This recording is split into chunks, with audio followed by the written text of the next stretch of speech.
Om Namah Shivaya, Sriman. Om Namah Shivaya.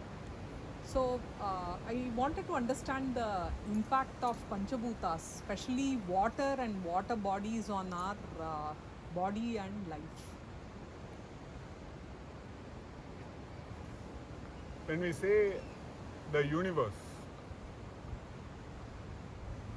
we call it the Prapancha.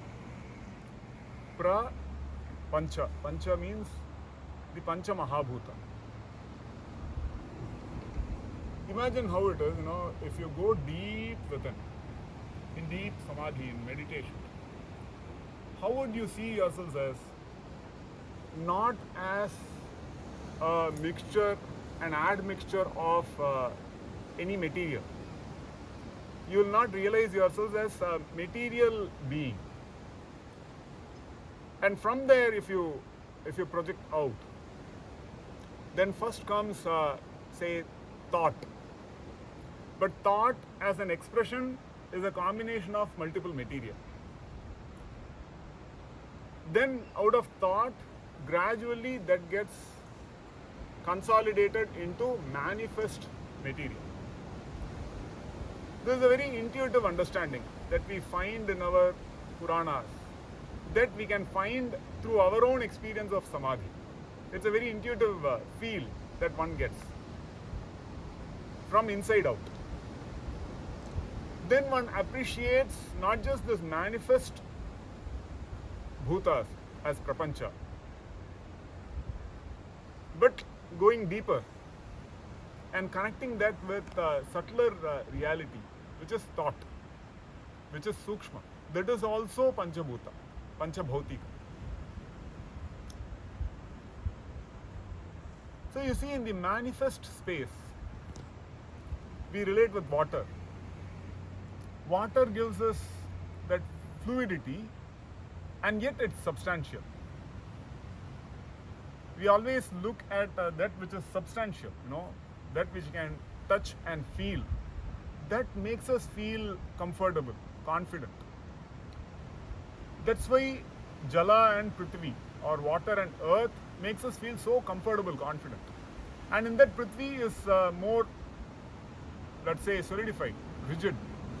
But Jala has substance, but yet is fluid. In fact, that is the nature of our mind. If we look at our mind, it is substance, it's substantial, and yet it's fluid. While the body is substantial, but more rigid, less pliable. So Jala represents that nature of the mind as well. Nature of the body, which is pliable. That's why when we come to water bodies, we feel that pliability, we feel that fluidity. The fluidity helps us in merging with others. Solids are separate, they have clear distance between them. But when we see fluids merge. That fluidity, yet retaining their individual identity, that's also possible in fluids. So that's where with the Jala Tattva within us, this ocean, this vast ocean, helps us invoke that Jala Tattva, which helps us live in harmony with everybody.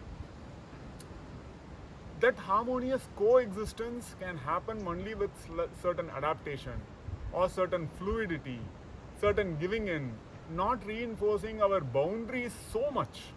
So boundaries are important for sustenance. And yet, if we reinforce too much, then we become very rigid, closed. While Jala Tattva reinforces that fluidity of boundaries, where we are, we can accommodate, we can live harmoniously, coexist harmoniously. And this has become more important than ever, because as a people, we need to coexist harmoniously. As a world, we need to coexist harmoniously. With nature, we need to coexist harmoniously. That harmonious coexistence, that reinforcement we get through the Jala Tattva. So that's the great significance of this vast ocean, this watery ocean, that helps us flower into that accommodative motherhood which is fluidity. Om Namah Shivaya.